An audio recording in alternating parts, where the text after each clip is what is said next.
Halo guys, apa kabar? Mudah-mudahan selalu dalam keadaan sehat walafiat. Assalamualaikum warahmatullahi wabarakatuh. Di video ini aku mau menyampaikan tentang tauhid sebagai tujuan pokok diturunkannya Al-Quran. Ya. Nah, ini buku ini aku ambil dari Ajimat Dasyat Kalimat Tauhid. Pengarangnya yaitu Nafa Ana Binuri Umi. Ya guys ya. Di sini judulnya Ajimat Dasyat Kalimat Tauhid, karya Nafa'ana Binuri Ilmi ya guys. Nah, aku mau bacakan ya salah satunya itu tauhid sebagai tujuan pokok diturunkannya Al-Quran ya. Dalam salah satu sabdanya Nabi Shallallahu Alaihi Wasallam mengatakan bahwa tingkatan keimanan yang paling tinggi adalah mengucapkan kalimat tauhid la ilaha illallah. Kalimat ini menjadi ucapan yang sangat penting bagi umat Islam karena ucapan tersebut mengandung pesan-pesan akidah, pengakuan dalam hati bahwa tidak ada sesembahan di dunia ini selain Allah Subhanahu wa Ta'ala ya guys. Ketika seseorang ingin menguatkan dan memperbarui akidah tauhidnya, ia diharuskan untuk membaca kalimat tauhid tersebut.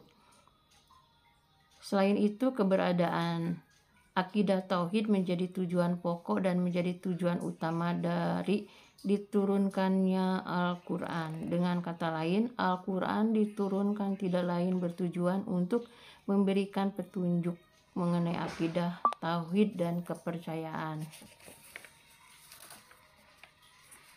Dan kepercayaan yang benar dan harus dianut oleh manusia. Petunjuk mengenai akidah ini tersimpul dalam keimanan akan kemahaesaan Allah. Tauhid sekaligus kepercayaan pada kepastian akan adanya hari pembalasan ya guys ya. Saya teruskan lagi ya ini membacanya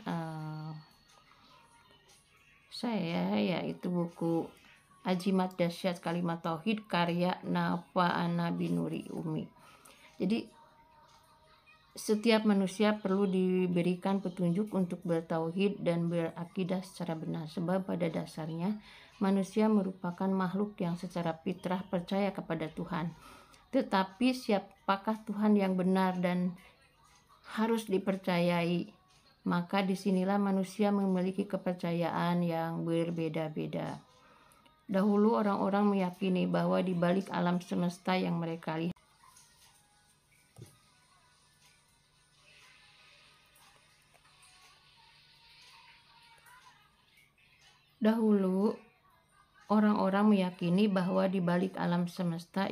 lihat, ada kekuatan yang tak bisa mereka pahami.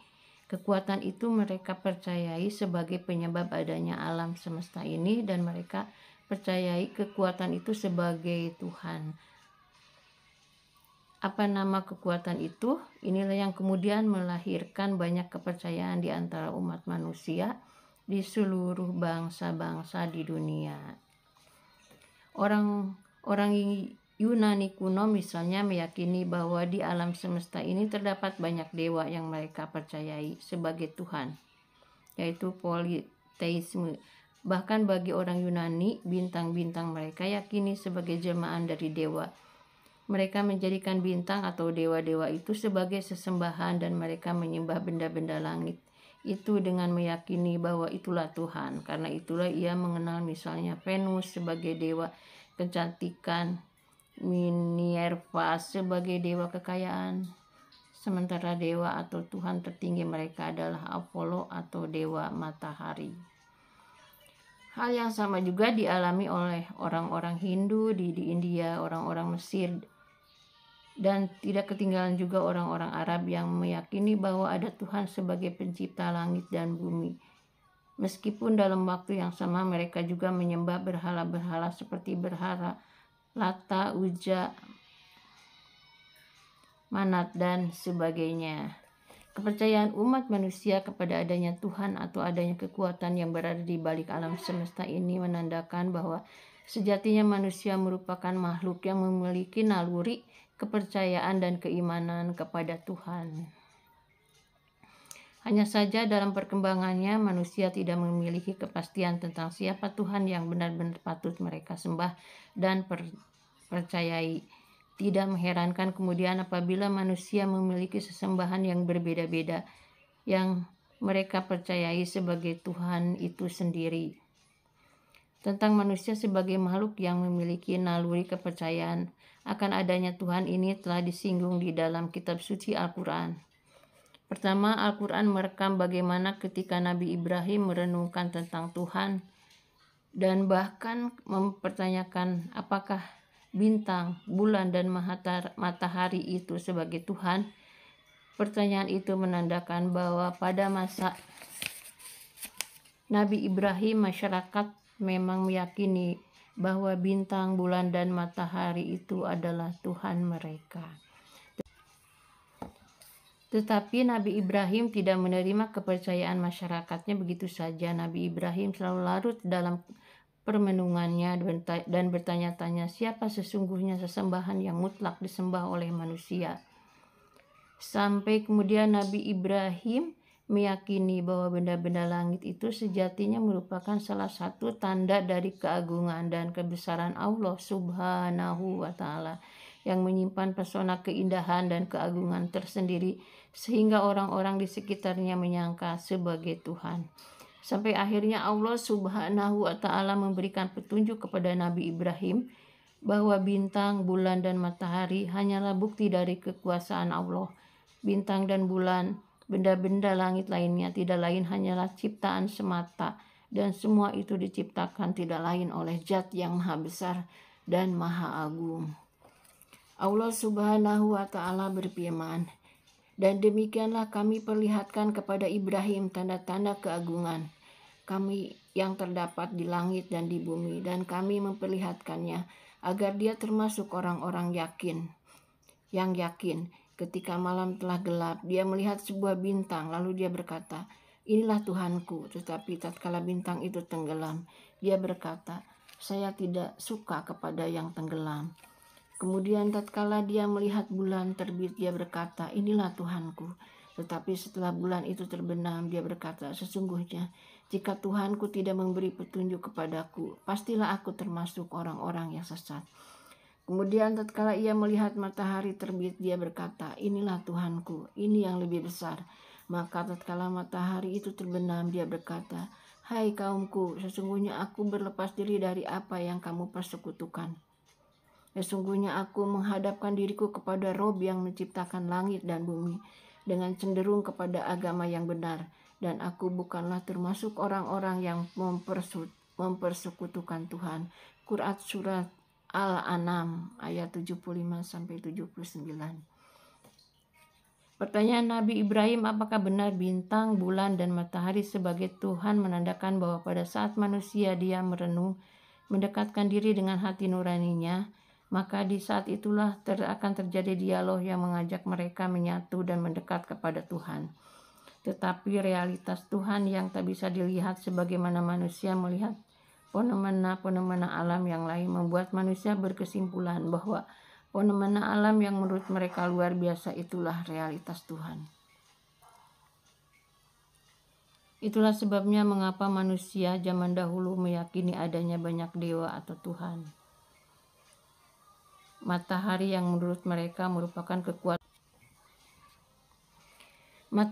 menurut mereka merupakan kekuatan luar biasa disembah karena mereka meyakini matahari adalah jelmaan dewa atau Tuhan. Bulan, lautan, hujan, dan angin, dan gunung-gunung juga disembah dengan keyakinan bahwa benda-benda atau fenomena alam tersebut mengandung kekuatan yang tak bisa ditandingi oleh manusia. Meskipun begitu, kuat keyakinan kepercayaan manusia terhadap fenomena dan benda-benda alam yang mereka yakini sebagai Tuhan. Namun sejatinya yang mereka yakini itu bukanlah Tuhan. Manusia meyakini matahari sebagai Tuhan misalnya. Itu disebabkan karena ketidaktahuan dan ketidakmampuan mereka dalam memahami siapa Tuhan yang seharusnya mereka sembah. Karena itulah Allah mengutus para nabi dan rasul, antaranya menerima kitab seperti Taurat, Zabur, Injil dan juga termasuk Al-Quran yang diturunkan kepada Nabi Muhammad Shallallahu Alaihi Wasallam. Baik Taurat, Zabur, Injil, dan Al-Quran semuanya memiliki spirit yang sama, yaitu mengajak manusia untuk bertauhid dan berakidah secara benar, menyembah Allah Subhanahu wa Ta'ala, Tuhan yang Maha Esa yang tidak memiliki kesamaan dengan apapun di antara makhluk-makhluknya. Di alam semesta ini, ketika masyarakat Arab menyembah berhala dan meyakini berhala-berhala itu sebagai Tuhan, Al-Quran membantah keyakinan mereka. Berhala-berhala yang mereka sembah itu sejatinya bukanlah Tuhan karena tidak dapat memberikan pertolongan, bahkan kepada dirinya sendiri. Di dalam Al-Quran, Allah Subhanahu wa Ta'ala banyak menyinggung tentang kelemahan berhala-berhala yang disembah oleh orang kafir Quraisy pada waktu itu. Dan di saat yang lain, Allah Subhanahu wa Ta'ala juga menjelaskan bahwa hanya Dialah yang satu-satunya Tuhan yang patut disembah, yang tidak memiliki sekutu dalam hal apapun dengan makhluk ciptaannya. Di dalam surat Al-A'raf, Allah Subhanahu wa Ta'ala berfirman, sesungguhnya berhala-berhala yang kamu seru selain Allah itu adalah makhluk yang lemah, yang serupa juga dengan kamu. Maka serulah berhala-berhala itu, lalu biarkanlah mereka memperkenankan permintaanmu, jika kamu memang orang-orang yang benar. Quran Surat Al-A'raf ayat 194. Seruan Allah Subhanahu wa Ta'ala kepada manusia agar tidak meyakini berhala sebagai Tuhan seringkali disampaikan dengan sangat rasional, sehingga orang-orang tidak akan mampu membantahnya.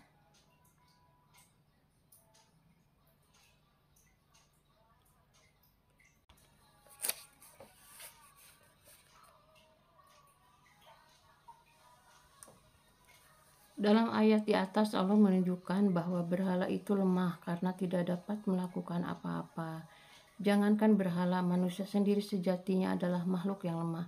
Manusia sendiri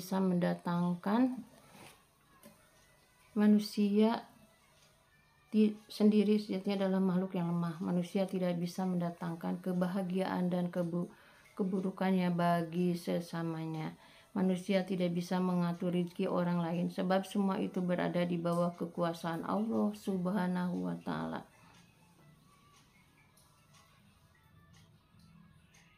Itulah mengapa dalam ayat di atas Allah Subhanahu wa Ta'ala menyebut bahwa berhala-berhala itu adalah makhluk yang lemah, di mana sisi kelemahannya tidak jauh berbeda dengan manusia.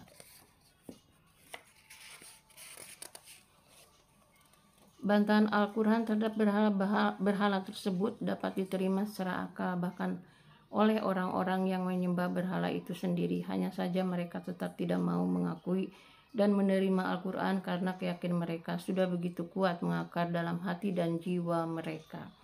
Sebagaimana sudah disinggung sebelumnya bahwa Al-Quran diturunkan guna memberikan petunjuk akidah atau tauhid kepada manusia. Melalui Al-Quran, manusia diberi pengetahuan atau informasi bahwa yang berhak disembah di dunia ini hanyalah Allah Subhanahu wa Ta'ala. Meski manusia diseru untuk hanya bertauhid kepada Allah, akan tetapi Al-Quran tidak memberikan rincian tentang seperti apa wujud Allah itu sendiri. Bahkan bukan hanya di dalam Al-Quran, dalam Taurat, Zabur, dan Injil pun konon tidak ditemukan penjelasan mengenai seperti apa wujud Allah yang harus disembah oleh manusia. Ada beberapa alasan mengapa Al-Quran tidak memberikan penjelasan tentang wujud Allah yang harus disembah. Alasan yang utama adalah bahwa manusia merupakan makhluk yang lemah dan terbatas. Karena kelemahan dan keterbatasannya inilah, manusia tidak akan pernah mampu melihat secara material tentang zat Allah Subhanahu wa Ta'ala yang maha tak terbatas. Jangankan melihatnya, memikirkan seperti apa zat Allah saja manusia tidak akan bisa, sehingga dilarang untuk memikirkan zatnya. Konon Nabi Musa alaihi wasallam pernah memohon kepada Allah Subhanahu wa Ta'ala agar dia diberi kesempatan untuk melihat dirinya. Dengan kata lain, Nabi Musa alaihi salam memohon agar Allah Subhanahu wa Ta'ala bersedia menampakkan diri di hadapan beliau sebagaimana tampaknya benda-benda material lainnya. Allah Subhanahu wa Ta'ala menjawab permohonan Nabi Musa alaihissalam dengan disertai pernyataan,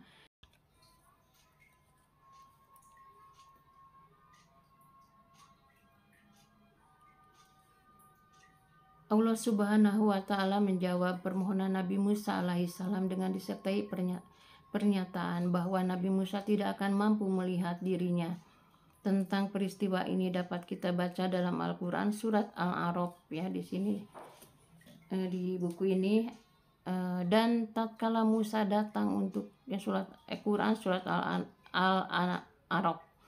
Dan tatkala Musa datang untuk munajat dengan kami pada waktu yang telah kami tentukan, dan Tuhan telah berfirman langsung kepadanya, berkatalah Musa, ya Tuhanku, nampakkanlah diri engkau kepadaku agar aku dapat melihat kepada engkau. Tuhan berfirman, kamu sekali-kali tidak sanggup melihatku, tapi lihatlah ke bukit itu.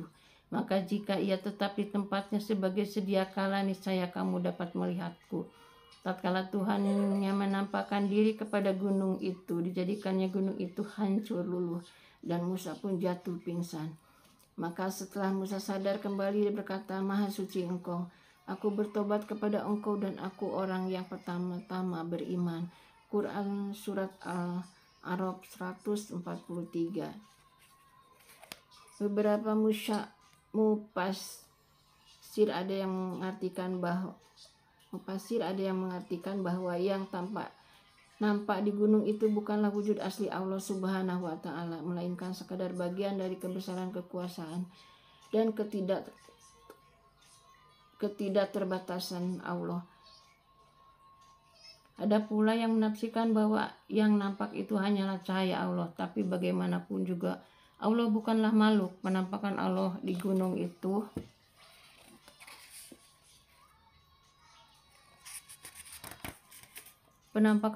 gunung itu hanya sesuai dengan sifat-sifatnya yang tidak dapat diukur dan diindera oleh manusia dengan segala keterbatasan dan kelemahannya.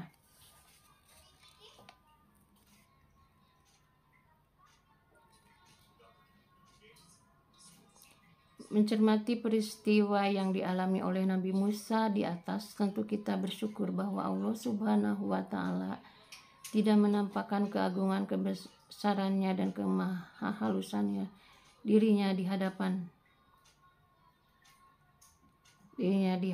kelemahan dan keterbatasan kita, dan membuat kita tidak mampu melihatnya secara kasat mata. Tetapi meski begitu, kita diwajibkan untuk mengimani dan menyembahnya, bertauhid kepadanya. Dikisahkan bahwa seseorang bernama Zilib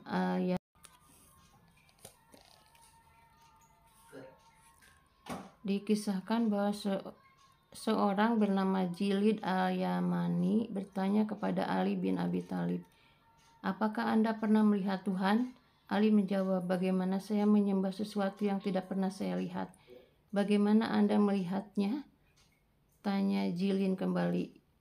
Imam Ali menjawab, dia tidak bisa dilihat oleh mata dengan pandangannya yang kasat, tapi bisa dilihat oleh hati dengan hakikat keimanan.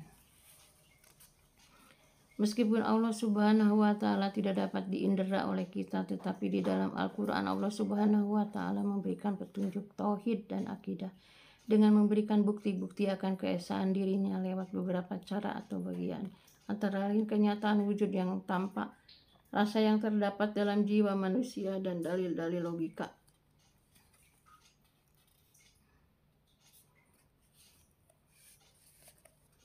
Di sini diterangkan, ya, ada dalam buku ini, yang dalam buku Azimat Jasadnya Kalimat Tauhid karya Nafa Ana Binuri Ilmi atau Binuri Umi, ya, ini Binuri Ilmi, ya, salah tadi Umi, Nafa Ana Binuri Ilmi, ya. Nah, di sini terangkan di buku ini kenyataan wujud yang tampak, ya, tampak dari diterangkan, ya, di sini di buku ini kenyataan wujud yang tampak untuk menunjukkan bukti akan keesaannya Allah Subhanahu wa Ta'ala, menggunakan semua wujud yang ada di alam semesta ini sebagai bukti Dalam Al-Quran terdapat banyak sekali ayat yang menyeru manusia untuk memperhatikan dan memikirkan bagaimana alam semesta ini diciptakan. Dengan demikian, memperhatikan dan memikirkan penciptaan alam semesta ini dapat menjadi sarana untuk memahami keesaan Allah Subhanahu wa Ta'ala. Dalam surat Al-Qaf, Allah Subhanahu wa Ta'ala berfirman, "Maka apakah mereka tidak melihat akan langit yang ada di atas mereka, bagaimana kami meninggikannya dan menghiasinya, dan langit itu tidak mempunyai retak-retak sedikit pun. Dan kami hamparkan bumi itu, dan kami letakkan padanya gunung-gunung yang kokoh, dan kami tumbuhkan padanya segala macam tanaman yang indah dipandang mata." Quran Surat Qaf ayat 6-7. Bila manusia mengikuti perintah Al-Quran, yakni dengan memperhatikan dan merenungkan akan penciptaan langit, bumi dan seisinya, tentu secara perlahan-lahan kita akan sampai pada suatu kesadaran bahwa semua yang kita lihat itu tidak mungkin tercipta. Tentu secara perlahan-lahan kita akan sampai pada suatu kesadaran bahwa semua yang kita lihat itu tidak mungkin tercipta selain oleh kekuatan dan kekuasaan yang tidak dimiliki oleh manusia. Bahkan benda-benda langit dan apapun yang ada di bumi, semuanya berada dalam keteraturan di mana tak seorang pun manusia terlihat dalam pengaturannya. Dan Al-Quran kemudian menegaskan bahwa semua itu tidak lain adalah bukti akan kekuasaan Allah Subhanahu wa Ta'ala, bukan yang lainnya. Menurut Muhammad Kirjin, Al-Quran mendorong manusia untuk mengenal Allah dengan mengemukakan ayat-ayat tentang alam semesta dan segala isi di dunia. Dengan mengenal semua ciptaannya, diharapkan agar manusia juga mengenal kesempurnaannya, sifat-sifatnya, kebesaran dan keluhurannya, bukti-bukti akan kepeduliannya, kelengkapan ilmu dan kelangsungan kekuasaannya dalam mencipta.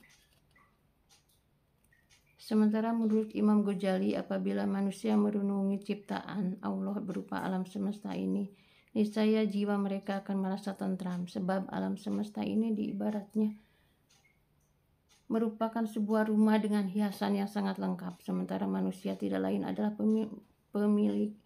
pemiliki dan penghuni rumah tersebut. Senang tidaknya si pemilik rumah dengan segala rupa perhiasan di rumahnya tergantung kepada ada tidaknya kesempatan si pemilik rumah untuk memperhatikan rumah dan semua hiasan-hiasannya.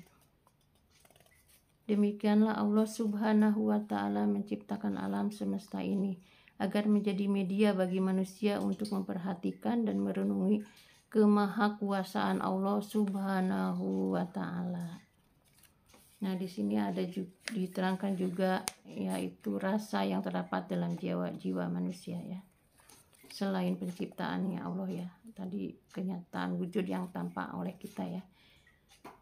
Nah, sekarang rasa yang terdapat dalam jiwa manusia. Manusia selamanya akan selalu memiliki rasa cemas dan takut. Namun di saat yang bersamaan, manusia juga memiliki rasa optimis dan penuh harap. Perasaan-perasaan yang terdapat dalam jiwa manusia inilah yang sering diseru oleh Allah Subhanahu wa Ta'ala lewat Al-Quran agar manusia senantiasa menyadari bahwa harapan-harapan mereka di tengah kecemasan dan ketakutan yang dialaminya tidak akan pernah bisa dipenuhi oleh manusia lainnya.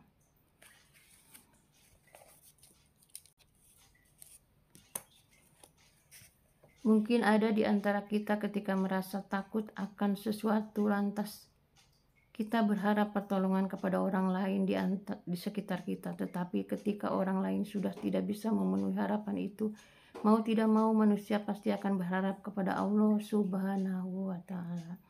Hal ini menandakan bahwa naluri dan perasaan manusia sejatinya adalah ingin selalu berhubungan dengan bergantung kepada Allah Subhanahu wa Ta'ala.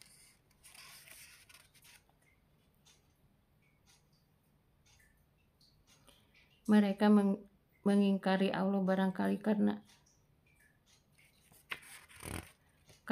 berbagai faktor seperti faktor ketidaktahuan, kesombongan atau keangkuhan. dan juga hawa nafsu. Banyak kisah di dalam Al-Quran yang menjelaskan kekufuran seseorang kepada Allah Subhanahu wa Ta'ala. Akan tetapi, dalam situasi tertentu, rasa dan naluri keimanan mereka justru terusik kembali untuk kembali kepada Allah Subhanahu wa Ta'ala. Salah satu kisah tersebut misalnya seperti yang menimpa Raja Fir'aun dalam Al-Quran. Allah Subhanahu wa Ta'ala berfirman dalam surat Yunus, dan kami memungkinkan Bani Israel melintasi laut. Lalu mereka diikuti oleh Fir'aun dan bala tentaranya karena hendak menganiayanya dan menindas mereka. Hingga bila Fir'aun itu telah hampir tenggelam, berkatalah dia, "Saya percaya bahwa tidak ada Tuhan melainkan Tuhan yang dipercayai oleh Bani Israel, dan saya termasuk orang-orang yang berserah diri kepada Allah."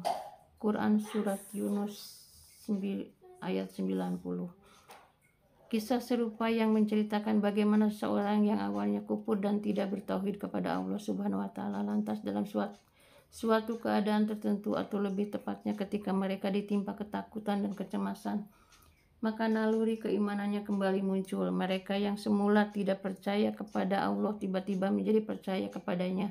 Dan inilah cara yang ditempuh oleh Al-Quran untuk menyadarkan keimanan, akidah dan tauhid manusia melalui perasaan di dalam jiwanya. Dalam surat Al-An'am, Allah Subhanahu wa Ta'ala juga berfirman, "Katakanlah, terangkanlah kepadaku jika datang siksaan Allah kepadamu atau datang kepadamu hari kiamat. Apakah kamu menyeru Tuhan selain Allah? Jika kamu orang-orang yang benar. Tidak, tetapi hanya Dialah yang kamu seru, maka Dia menghilangkan bahaya yang karenanya kamu berdoa kepadanya. Jika saya ulang kembali dari awal ya, karena terpotong tadi ya. Di sini, jika kamu orang-orang yang benar. Tidak, tetapi hanya Dialah yang kamu seru, maka Dia menghilangkan bahaya yang karenanya kamu berdoa kepadanya. Jika Dia menghendaki dan kamu tinggalkan sesembahan yang kamu sekutukan dengan Allah." Quran Surat Al-An'am ayat 40-41. Aku ulang lagi ya dari awal nih. "Katakanlah, terangkanlah kepadaku jika datang siksaan Allah kepadamu atau datang kepadamu hari kiamat. Apakah kamu menyeru Tuhan selain Allah? Jika kamu orang-orang yang benar. Tidak, tetapi hanya Dialah yang kamu seru, maka Dia menghilangkan bahaya yang karenanya kamu berdoa kepadanya. Jika Dia menghendaki dan kamu tinggalkan sesembahan yang kamu sekutukan dengan Allah." Quran Surat Al-An'am ayat 40-41. Tidak hanya terjadi pada Fir'aun, naluri bertauhid pun bisa terjadi pada diri kita. Biasanya ketika kita sedang ditimpa suatu keadaan yang membuat kita takut dan cemas, maka timbullah rasa intim dalam jiwa untuk mendekat kepada Allah Subhanahu wa Ta'ala. Perasaan itu mungkin tidak pernah dirasakan ketika kita sedang berada dalam situasi yang tenang, dan baru muncul ketika kita sedang berada dalam kondisi yang tertekan.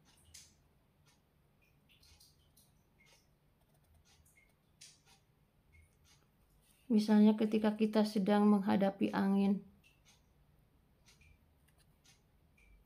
ribut yang disertai hujan deras serta suara petir yang menggelegar, atau ketika kita sedang merasakan gempa bumi, banjir, dan sebagainya.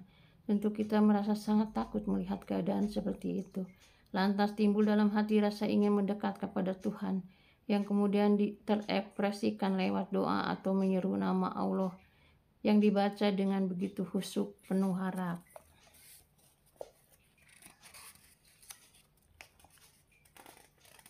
Semua itu menandakan bahwa rasa dan naluri serta jiwa manusia sebetulnya selalu ingin berhubungan dengan Allah Subhanahu wa Ta'ala. Mungkin kita tidak pernah merasakan khusyuknya berdoa seperti yang terjadi di saat menderita kecemasan dan ketakutan seperti itu.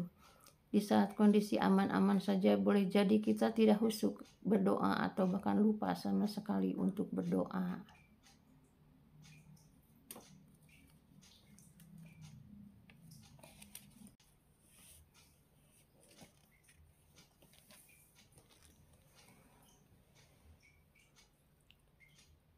Di saat kondisi aman-aman saja, boleh jadi kita tidak khusyuk berdoa atau bahkan lupa sama sekali untuk berdoa. Oleh sebagian kalangan, rasa berakidah atau rasa bertauhid seperti di atas adalah keimanan yang terdesak. Artinya kita baru mengingat Allah, merasa butuh kepadanya dan memohon kepadanya hanya di saat menghadapi situasi sulit yang menakutkan dan menimbulkan kecemasan. Namun meski demikian, Al-Quran tidak mengingkari bahwa sifat manusia memang demikian. Manusia merasa butuh kepada Allah ketika sedang terdesak. Karena itu, Al-Quran menyatakan bahwa di antara bukti keberadaannya dan keesaannya, Allah Subhanahu wa Ta'ala dapat ditemukan di dalam jiwa manusia itu sendiri. Dalam kondisi terdesak dan ketika tidak ada lagi orang lain yang dapat memberikan pertolongan, maka hanya Allah Subhanahu wa Ta'ala satu-satunya tujuan untuk dimintai pertolongan, dan hanya Allah lah satu-satunya yang kita mohon untuk mengatasi segala persoalan dan rasa takut yang kita alami. Menurut Quraish Shihab, semestinya kita merasa malu apabila kita berkunjung ke hadirat Allah dan mengharap pertolongannya hanya di saat kepepet dan terdesak. Sementara kita melupakan dan mengabaikannya di saat situasi aman dan damai. Karena itulah seseorang mukmin diwajibkan untuk melakukan salat 5 kali sehari, semalam dalam kondisi dan keadaan apapun. Setidaknya melalui sholat itulah kita dapat selalu menjalin hubungan dengan Allah tanpa harus menunggu keadaan terdesak menimpa diri kita. Ya itulah ya guys ya, tentang ketauhidan yang aku baca dari Ajimat Dasar Kalimat Tauhid, karya Nafa'ana Binuri Ilmi. Ini Binuri Ilmi ya guys.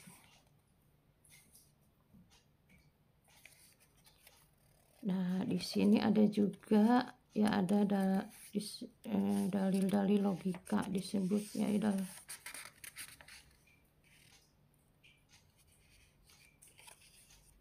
Ada juga yaitu dalil-dalil logika, yaitu selain menggunakan alam semesta dan rasa terdalam dari jiwa manusia, Al-Quran juga menggunakan dalil-dalil logika yang menantang akal manusia untuk merenungkan dan menemukan bukti keesaan Allah Subhanahu wa Ta'ala. Di dalam Al-Quran misalnya terdapat ayat-ayat yang berbunyi seperti berikut, yaitu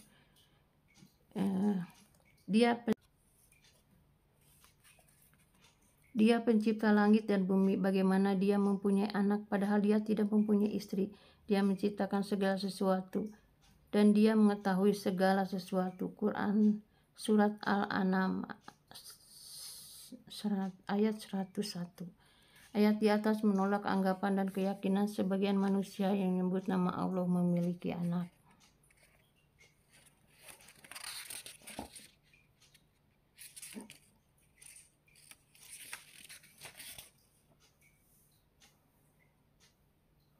Di dalam ayat tersebut Allah melontarkan pertanyaan logis untuk dipikirkan oleh manusia, bahwasanya tidak mungkin Allah memiliki seorang anak sementara dia sendiri tidak memiliki seorang istri. Bagi orang yang menggunakan nalar logikanya dengan benar, tentu saja mereka akan sampai kepada kesimpulan bahwa Allah Subhanahu wa Ta'ala memang merupakan Zat yang Maha Esa. Allah yang tidak memiliki seorang pendamping, tidak memerlukan seorang pembantu, dan sekaligus tidak memiliki seorang pun keturunan. Di dalam ayat yang lain Allah Subhanahu wa Ta'ala menegaskan, sekiranya ada di langit dan di bumi Tuhan-Tuhan selain Allah, tentulah keduanya itu telah rusak binasa. Maka Maha Suci Allah yang mempunyai aras daripada apa yang mereka sifatkan. Quran Surat Al-Anbiya ayat 22. Quraish Shihab mengemukakan maksud ayat di atas, menjelaskan secara logis bahwa tidak mungkin di dunia ini ada dua Tuhan, sebab seandainya ada dua Tuhan yang sama-sama berperan sebagai pencipta, maka akan terjadi kekacauan di dalam penciptaannya itu. Mengingat sangat mungkin di antara dua pencipta tersebut memiliki keinginan yang berlainan dalam kekuasaannya untuk menciptakan sesuatu. Di samping itu, bila ada dua pencipta, alam semesta ini akan kacau ketika antara satu pencipta dengan pencipta yang lainnya terjadi pertentangan yang mengakibatkan yang satu mengalahkan yang lainnya. Dan seandainya kedua pencipta tersebut bersepakat dalam satu hal, maka itu merupakan bukti akan adanya kebutuhan yang satu pada lainnya, dan sekaligus menunjukkan kelemahan keduanya, dan dengan demikian keduanya bukanlah Tuhan. Karena itu tidak mungkin membutuhkan sesuatu atau tidak mungkin Tuhan itu lemah.